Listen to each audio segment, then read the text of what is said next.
Hello mga kapapa, magandang hapon. Welcome sa ating panibagong araw, panibagong vlog.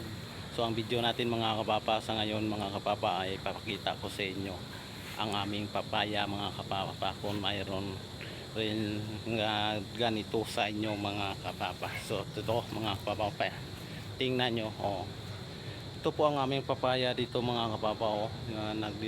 Ninilaw po yung mga dahon. No? Yan ang sakit ng papaya namin dito. Yan o.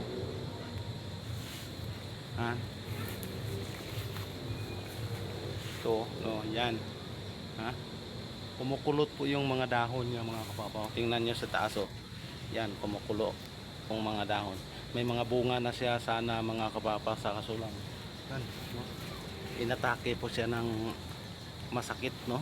Yung may sakit siya siguro sa itaas. Yan ang mga sakit ng papaya namin dito sa aming garden. Ayan, oh, namamatay oh. Tingnan ninyo, mayroon pang iba dito mga kapapa. Ayan, so napakasayang mga kapapa.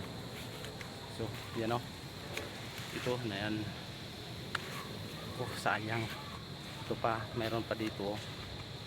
Tingnan ninyo, napakasayang mga kapapa. Sayang talaga. No? Patay na siya. Patay na yan mga papa. Marami sana mga bunga yung papaya namin. Oh, yun oh. Tignan nyo. Yan.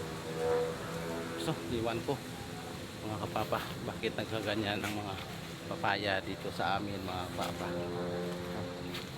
Yan, maraming puno yan dito, kaso lang ubos na namatay ang puno ng papaya.